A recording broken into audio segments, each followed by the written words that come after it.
Hey, Aaron. Hey, look, I don't know about you, but I'm happy to be outside. Yes. Hey, guys. Welcome to the new podcast, We Outside After Work. We outside. Yes. As you can see, this is the logo. And yeah, we decided to come together and do a project together.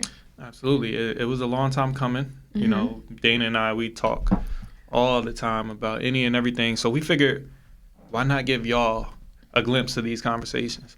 It's not just some turn-up conversation. That's not what we're here for. Definitely We're here not. for some substance. We're here to talk about real issues, real facts, real things in this world. And we want y'all to engage with us, you know. Talk to us, let us know what's up. Yes. So, how was your week been? How was your weekend been? Because it is Labor Day weekend. So, what have you been up to? Man, my weekend been work. Really? Yeah, and part of what we doing is getting away from that. Right? We gotta detach. We gotta just get out of all the projects, the planning, all the scrutiny of your coworkers and your bosses and your employees. We ain't think about that. Yeah. You know, we're literally decompressing as we speak. Absolutely. I got a nice little 3-day weekend. Oh, I had a 4-day weekend. See, showing off. Yeah. It's all good though. We gonna enjoy this weekend for what it is. This is Labor Day weekend. Yes. Right? So the point of this weekend is to not work, right? Yeah. And we not working right now. We outside. So Yeah. Well, after work. after work. Right. So, okay, guys, with this new podcast, just to give you guys a rundown of what we're going to be talking about in the beginning, is we're going to be having thoughtful conversation, both of our opinions as well. And it's not going to be super serious or like a news channel, but it's just going to be like a good time and just something you can listen to in your leisure. And, you know, you can reach out to us and do all of that. We'll shout out the Instagram and email at the end of the show. So, you know, we can engage with you guys. But let's get to it. Okay, so the first thing I want to talk about is, well, you didn't ask me how my week was. I was going to, but you was sorry. ripping and running, so I was letting you go with it. Okay. I was letting you go with it. And this also is not going to be a news podcast, even though I got real big words, like pertinent. I like words like that. But Dana, how was your week? My week was stressful at work. So I work in tech, guys, and it is a predominantly male industry. And white. Yeah. And I'm not your typical, you know, IT person. I literally get that all the time. But nonetheless, I've been in the industry for almost 10 years and I'm used to it at this point. But my struggle, my day-to-day struggle is really just trying to navigate these male personalities because they're all friends, right? Frat boy mentality. I know what it's like. Low key, but not really. It's more so just like a corporate setting. And in any corporate setting, that's just what you're going to deal with is you never know who's clicked up and who's gossiping to who and just trying to smile in your face. So that's usually what I have to deal with on a day-to-day during the week. But today is Sunday. And yesterday I went to the city with my girls. So we had a girls' night in Brooklyn. I wasn't invited, so No, it's all good. It's all good. Girls' night. So I don't like that. Why can't the fellas be invited? Y'all can have a guys' night. Okay, we can't have a guys and girls night. No, because that defeats the purpose. But this was more so just us really getting to know each other because this group of girls I did meet, I would say, probably over the past few weeks. So we haven't really been friends that long, but we instantly clicked. The conversations that we had about just taking trips, group trips and just going to brunch and we have a lot of things in common. So we've just been trying to find things to do together. And one of them was the girls' night in the city yesterday. And I didn't get home until 3 a.m. Yeah, I can tell this morning. Shut up. All right. So let's not keep secrets. Guys, I was late. I just pulled up probably 5 minutes ago and Aaron was already here for an hour. Yeah, you know my name is Aaron Early, right? Like that's my name for a reason because I'm always That's a on time. coincidence. It is not a coincidence. It's something about women. I really think it's a women thing. Like, no, y'all be late for everything, and it's not even getting ready. It's just wanting to. Like, it must be something hormonal. So, first of all, that's crazy. No. So with me, like I'm speaking for myself. Like I'm usually the person, like I literally wake up early and schedule like my day to day of what needs to get done so that I'm not late. But because I always think like, oh, I have time, and then I end up not having time because like I end up rushing at the end, and that's usually what makes me late. But that's kind of what happened this morning and like a few other things or whatever in between that. But nonetheless, like I'm here. Drop one of those bombs for Dana being here. Yes. I'm here. I'm recording. Like we're having a good time. And after this, guys, we are going to brunch. But let's get into some topics that we did want to talk about today. One of them is things that we've been watching recently. So with me, I'm big on watching movies and shows on Netflix, HBO Max, every streaming service I have. And I don't pay for them. Like, it's usually under my. She definitely does use mine, but I do pay for them too. So if you need. You got me? Yeah, I got okay. you. T-Mobile got a bunch of perks. So. I had T-Mobile. Okay. But I never used none of their perks because like I didn't pay for them. So. But like that's only because my dad lets me use a lot of his accounts, and then with Hulu, I literally put on my Instagram like. Probably last year, I was like, I wanted to watch Handmaid's Tale, and it's only on Hulu. And I was like, can somebody let me use their account? Like, I literally put that on my story, and someone just sent me their login. I was like, I bet. And it's still logged in to this day. AKA, she's stealing. I'm not. If someone willingly gives you their information, like, I'm going to take it. No. I definitely agree, because I'll be doing the same thing. I did that for Xfinity. But Xfinity, you get the whole cable package. So yeah, that's what I use my dad's thing on there is Xfinity. Shout out to Justin. I use his whole entire Verizon Fios. Okay. So. Shout out to Justin. Does he know? I think he do.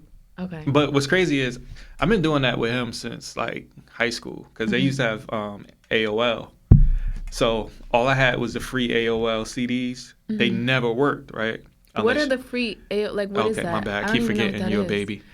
So back in the day, in like 1997. I know what AOL is. Like I used AIM. Like I had a screen. I still use my email from AOL. Delete that. So they used to send free CDs to everybody's house. You get like a free trial or something on AOL. Okay. But you had to have a login. My cousin actually had a login at their house for AOL. So he had told me at one time in passing.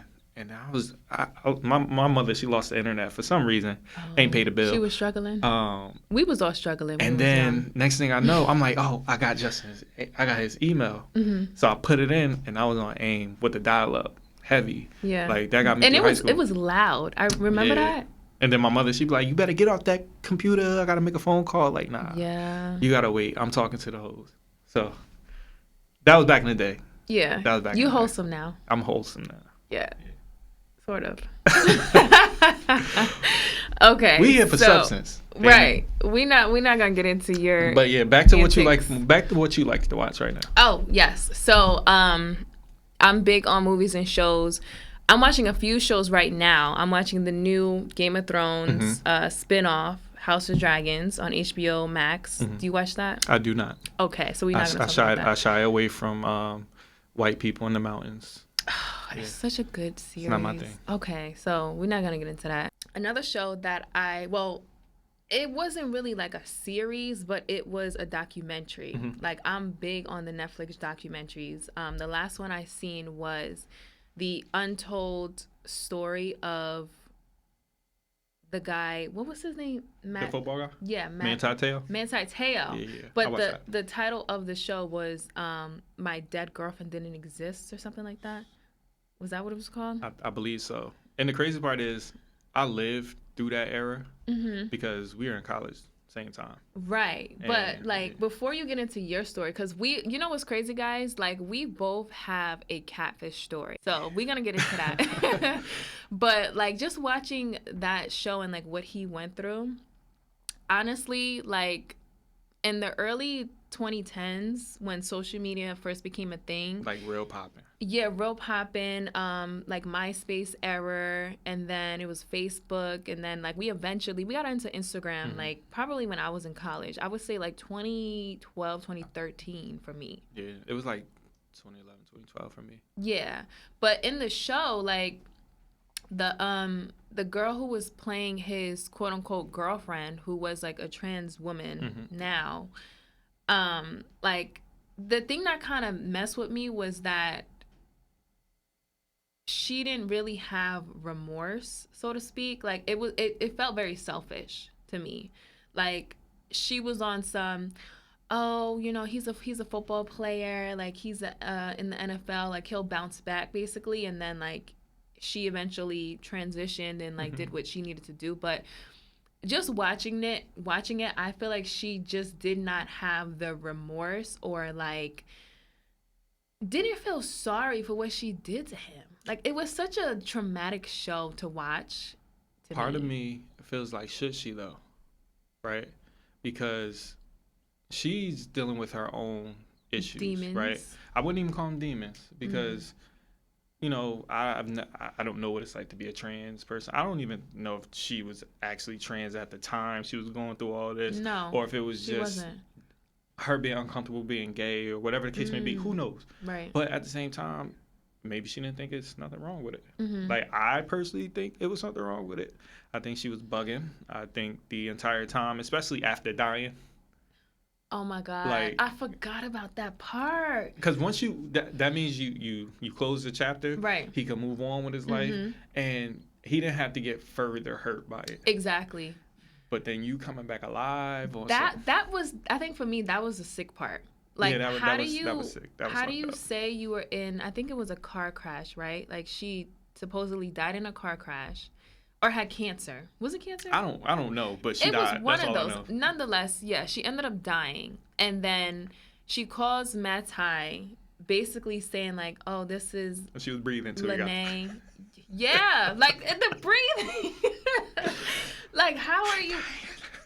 That is, but no, like on a serious note. I'm sorry, that shit was funny as hell. It was funny, but if you truly think about it, that is very like it makes me think about like this person's mental health and mental being, because to pretend that you died, number one, and then come back to life and contact the person that you've been catfishing already, who's never met you, and then before she came back to life, she she ended up meeting him in person with a little girl. We don't know who that little girl was. That was her niece. Her niece. Okay. Yeah. But then you also brought the little girl into it because you told Mattie, like, oh, Lene really wants to meet you. No, this was when she died. Because, yeah, when she died, then he met Mattie in person with the little girl. So he was like, oh, we really miss her. And how does the little girl know about this? You know what I mean? Like, what did you tell this little girl to make her lie for you, to make the story seem more realistic? And then you know what killed me is he hugged him when she was I'm sorry, this shit is hilarious. Like but it was like we watching this very serious documentary. Yes. This man is a devout Christian. He's really down to earth. He's really humble. And all I can do is laugh the whole I couldn't even laugh. Time. I felt so bad. Rolling. I honestly and truly felt so bad for his mental being, because he was in the middle of like going pro for the NFL. And he had some like very like serious game. Like clearly I don't watch sports.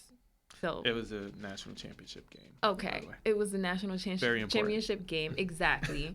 But not only that, like he's a public figure at this point. You know what I mean? Like you're just in the spotlight and everything you're doing is being like watched with a microscope. So like you can't really express your feelings, and like your girlfriend that you never met passes away. Don't get me wrong, it was pretty naive of him to go that far, you know what I mean? Because you can't put all the blame on her. I can. I'm gonna tell you why. Why? He is as a former college athlete. Toot my own horn. Go ahead and drop a bomb for Aaron real quick. How you dropping a bomb for yourself? Because I was number one in the nation for a whole week, so I'm gonna get that out. Okay. But as a former athlete, potential pro athlete, as he's going into, all your focuses, especially if you want to focus the right way on being a pro, is in the books, away from the girls, because college parties it get crazy. He had the right distraction. Okay. Right. Granted, his pen pal wasn't who he thought she was. He had the right distraction, so he was able to really be tunnel vision, focused on football. He had one of the best seasons in college football history. Like, it wasn't an anomaly who this dude was. It just so happened that he got the shit end of the stick. Right. Like, because she did say how she would have conversations with him just about what he had going on and kind of to keep him grounded in a sense. Like, I guess their conversations would just help him stay focused and not not on the bitches. Out. That's what she was about. She didn't want him with the bitches. Yeah. And but that helped. It definitely helped. And like retrospect, that truly helped as far as like him really just focusing in on just football, because like bitches could get you caught up, especially in college. I don't know. So for me, it was a little bit different. I did a lot better when I wasn't focused on one girl. So I don't know how he was able to maintain that. I'm serious. Okay. Like when I had a rotation, rotation. It was a really good scene. How many? Was I don't know. Wow, it was a lot. It was that many. I don't think it was. I was. Was it more than 5? Probably. That's a lot. That's not a lot. It was 8 months. School's what? 8 months. I don't. And track is multiple semesters. seasons, indoor, outdoor. So. Okay. Nonetheless, you had a bunch of females in rotation that helped keep you on track. I was madly in love. With who? Yourself? I was madly in love. Anyways, but yeah, that whole story honestly was very traumatic from my stance. But while I was watching it, it literally made me flash back to high school when I was catfished. And my catfish story, it wasn't as intense. And I actually did a YouTube episode. Like, guys, I used to be on YouTube low-key a couple years ago.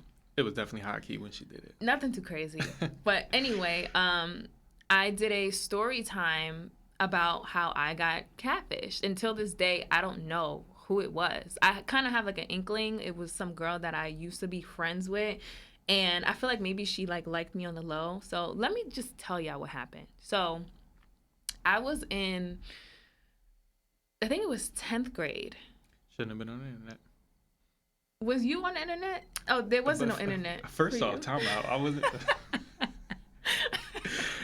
First off, it was the internet. It was in its infancy. God damn it! But I was on the internet. You had AOL. You was dialing First off, in. I had Black Planet. I was supposed to be 18, but I was 13 on Black Planet.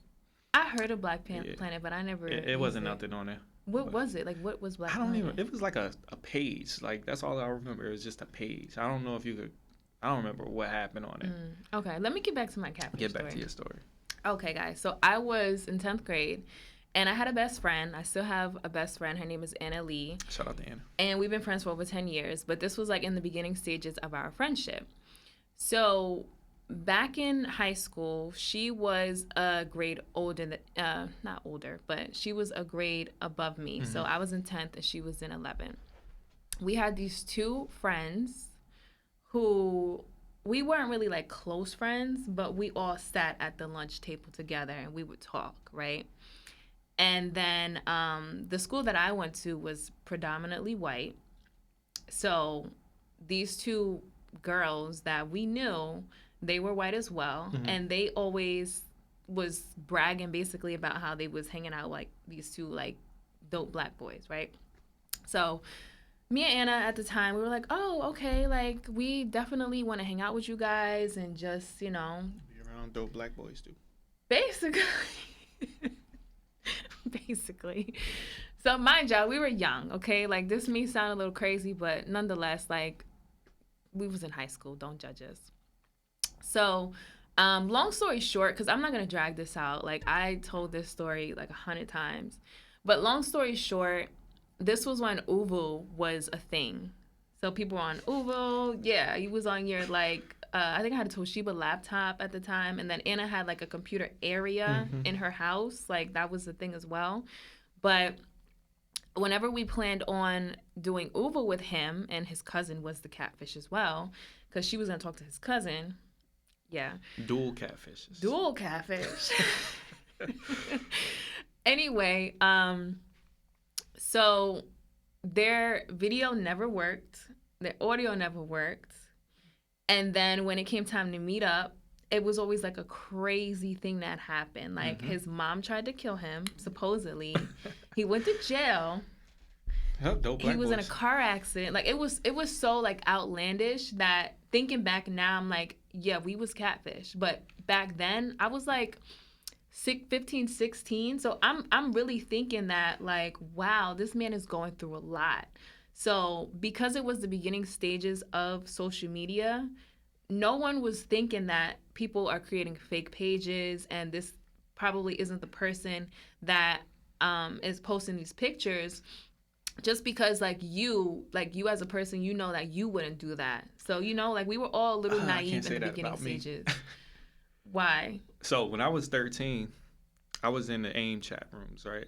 I remember those. And they used to have chat rooms for every, like, big city. New York, Boston, Los Angeles, right? So they would also have, like, lesbian chat rooms. Okay. So because I was a little creep as a 13-year-old, I figured, why don't I just take some stock photos off of Google or Ask Jeeves or whatever the fuck it was, and get some naked women's pictures, the same ones, and pose as a lesbian on the chat rooms. What in your mind makes you want to do that? Because I knew that lesbians didn't want to see a 13-year-old boy. So you wanted to talk to them as a lesbian woman. Yeah, so that way I know they'll be more attracted to a woman.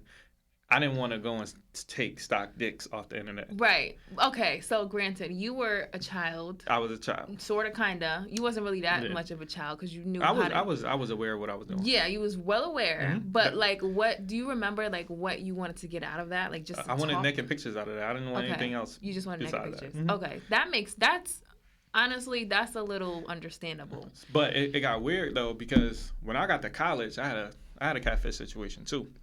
Now, I'm going to tell the girl name. See, this is what I'm saying. Why? Because I don't think she's real. Well, then let me tell mine's name. All right, you can tell I didn't finish my story. Yeah, my bad that you was done. Nah. You said long story short a long time ago. Well, it ain't that short. Anyway, so, like I said, his stuff never worked when it came down to, like, video chatting. Yeah, all clear signs of a catfish. But till this day, honestly, I don't know if he was real or fake or not because a year later, I was getting out the shower. I get a phone call and he's like, oh, hey, Dana. And he was like, it's Marcus. It was a guy's voice. So I'm sitting there like, holy shit, he's real, right? So we literally talk on the phone for like maybe 30 minutes. And I don't remember if we planned on meeting or something after the fact, but nonetheless, that was literally the last conversation. So he came back alive. He did come back alive. You got me tied.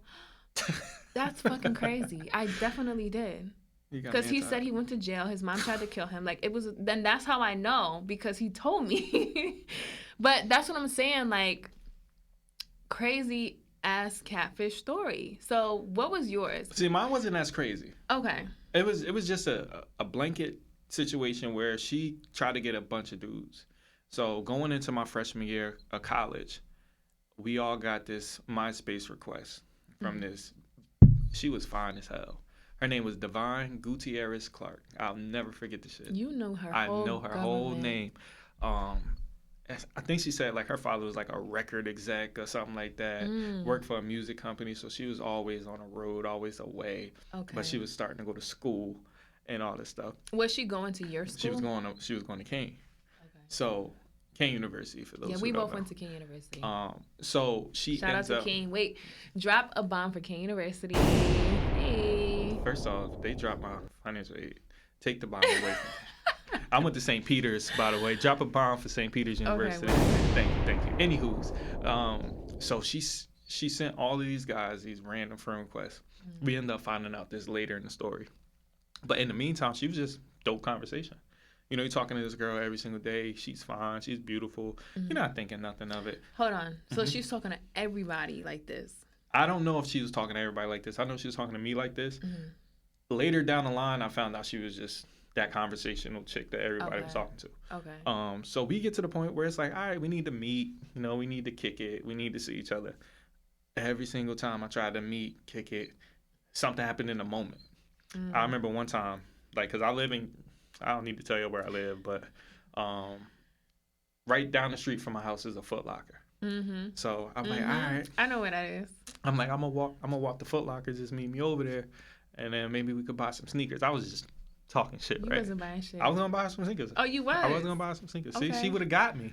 Damn. But something came up. And I'm like, you know what? I'm willing to buy this girl some sneakers and she gonna stand me up. Fuck her. Right. Yeah. It's a dud. It's a wrap. But I remember going into the computer lab one day and I seen these two girls and this gay boy snickering. Uh-oh. And I looked at the computer and I seen her page. So I'm like, I ain't gonna say nothing. I'm just. So you think that was them? I think that was them. Okay. Did you ever see them? Like, did they ever walk past you and like laugh or something weird like that? Nope. It was crazy. Luckily, I don't believe, at least. I don't think I sent them no flicks or nothing crazy like that. But I'm pretty sure a bunch of niggas did. She was fine. But that reminds me of the Manti doc where she and Renaya involved the real girl. Like, she had her doing poses and that was like, weird. That's to the me. part that really fucked me up. Yeah. Because now it's like, you can't tell this man not to be naive when, hey, I want you to do this sign, write this number, write this. And that's basically proof. Like, it's proof that like she is real. Because like the thing that was kind of weird to me though, as far as like the real girl's picture that she was using, like, for example, for you, if a random person sends you a message on Instagram like, hey, can you take a picture with this sign and hold it up for me because I need it for something, would you just be like, okay, and just do it? But see, you got to remember what she said. She was like, oh, it's a kid with cancer and blah blah blah. Oh, like, I forgot about that's when you realize that Renaya was a little bit more sinister, right? Like, Manipulative. You was doing some bullshit. But part of me is like, how many of us in these situations with a motherfucker we love that we think we could lose wouldn't do the same thing? So you're gonna do anything to keep them, right? Granted, it's crazy because she was trans. She was having a crisis in her mind and her love life, and she hit the jackpot with the dude she got. Facts. I can agree to that, but even with my catfish story, yours, and then the show Catfish, the underlining thing that I feel like all of these people have in common that's playing another person or using other people's pictures is they always try to say, it's either two things. They either say, oh, I was just joking, like I didn't want it to go that far. Or the second one is, everything is me, but the pictures, like it's all me.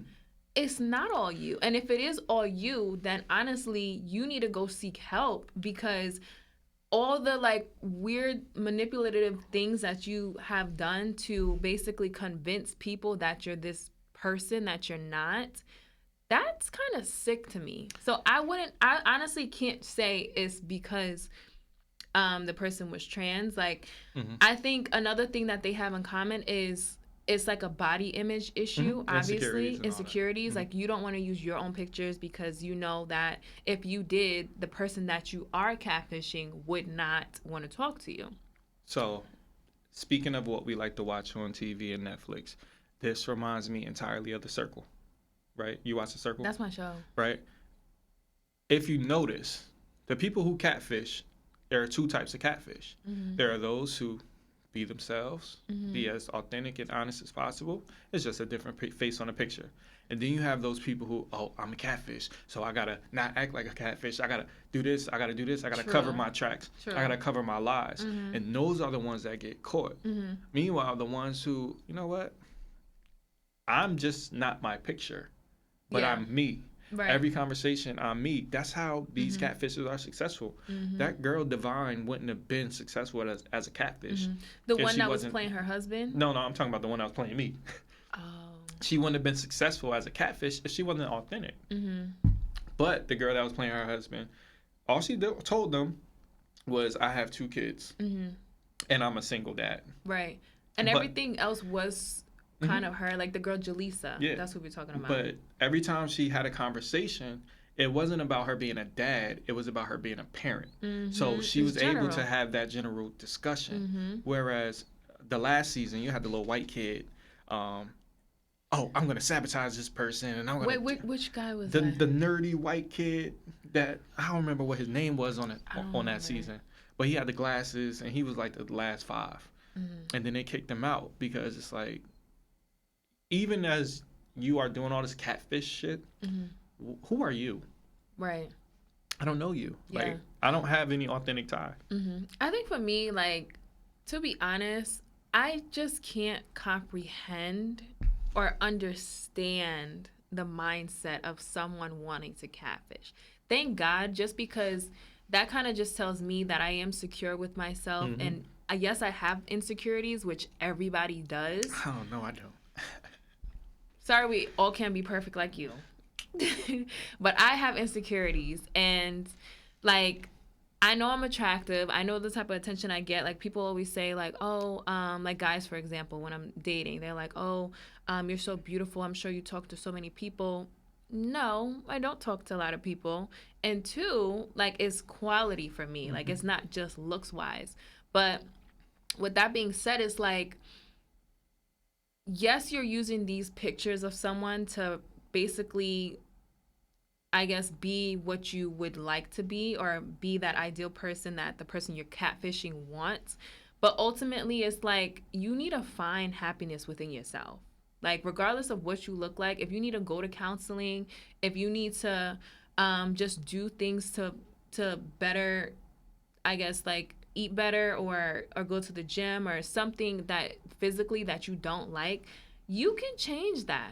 Like, if you truly wanted to, you can. So to me, it's kind of a cop-out to be a catfish and do all of those crazy things because you're insecure with how you look. So I'm just going to play devil's advocate, only because we don't have the same experiences, right? Our insecurities don't lead us to a lack of having what we want, right? Where you have a lot of people who, I may not look the way society deems me to look. I might be too big and the internet makes fun of me. Gay isn't in, dark skin isn't in, tall, short, whatever the case isn't in. So we all subtly catfish to some degree, right? Where to some degree, but I feel like there's levels to it. Like, if you are, so back to my catfish story, because it actually moved from MySpace, and then we transitioned to Facebook when Facebook was becoming a thing. Mine did too. And, like, the person, Marcus, who was my catfish, like, he would literally comment on my posts. And, like, my cousins would have conversations and, like, talk with him as well. And, like, oh, I really like Dana. And just, like, nothing too crazy, but still to the point where, like, you're trying to convince my family now that you like me. Like, it was kind of crazy. It was very crazy. It's like, why though? Like, what was the ultimate goal for that? And I think for me, I kind of have like a little bit of PTSD. Low key, because even now, like when I'm dating and stuff, like you definitely need a FaceTime and like talk on the phone, all of that, just to make sure that you are who you are. But not only that, but I would say for me, it's more so like just unanswered questions. Like, what was the reason? Who was this? I don't care that much. I could get where really you coming from. Liked him though. That's my thing. Yeah. But see, you was also 15, 16. You're right. But that's Right. when you first start to really like explore, love and stuff like that. So that low key, I feel like changed my outlook a little bit. Not too drastic where, I am like so upset or don't know what love looks like, but more so like, well, I don't want to give too much too soon because this happened when I was young. It sounds like a quality catfish then, because it taught you a little bit of something about giving people too much rope. And I think that's exactly what society needs nowadays, because we all falling in love way too soon. We see these people on TV falling in love. On Instagram, you fall in love with pictures. Yeah, but that allowed you to pull back. Like for me, if I see anybody's pictures on Instagram, I need to see, oh, you got kids? Where are the baby pictures? Where are your cousins at? That say, oh, little Nook look handsome today or whatever. Like, I need to see that because we real people. Like, I take pictures with my family.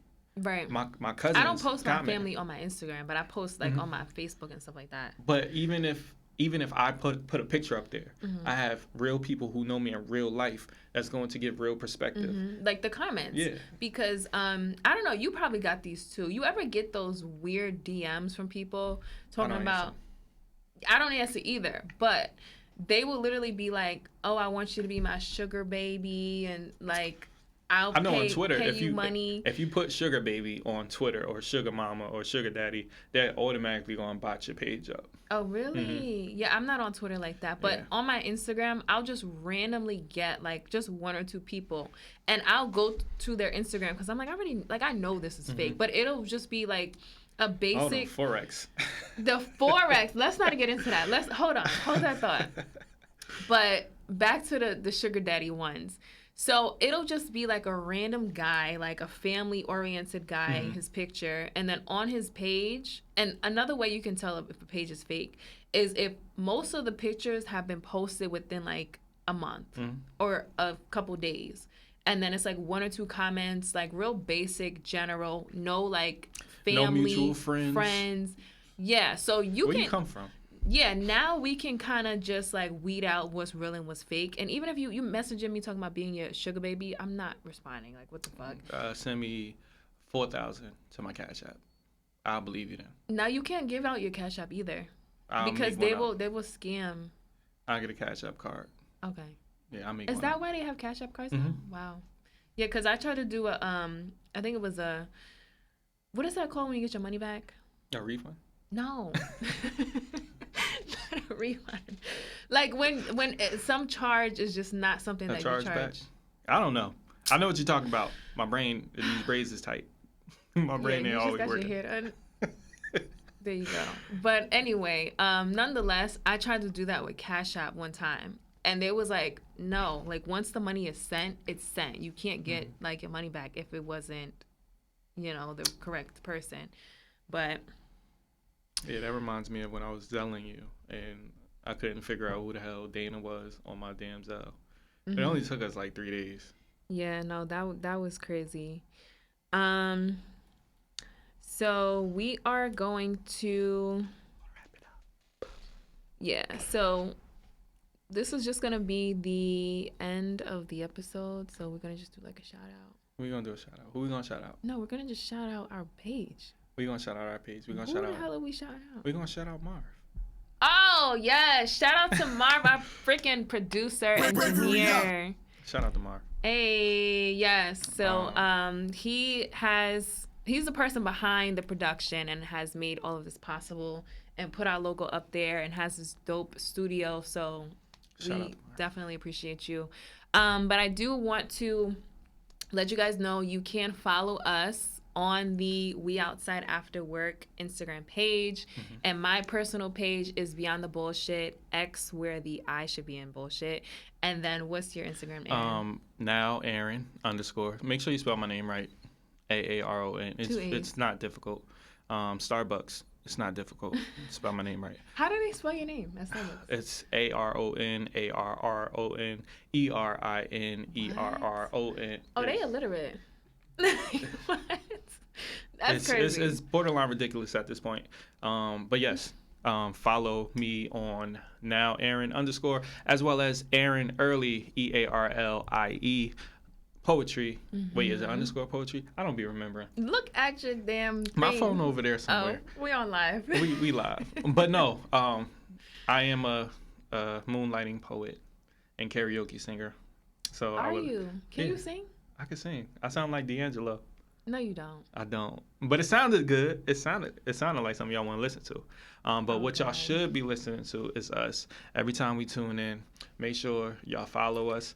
We outside after work. Yes, we will be posting every Tuesday of every week. We are going to be consistent, not on trying. time. Calm That's down. shade. Calm down. That was a one-time thing. But we're going to be consistent with this. You can listen to us on Apple Podcasts, Spotify, Spreaker, Downpod. I think that's one of them. Yeah. We'll probably put all that in the description. But guys, thank you for listening to our first episode of the We Outside After Work podcast, and we will catch you on the next one. And not only are we outside, but we out. That's cute. I like that.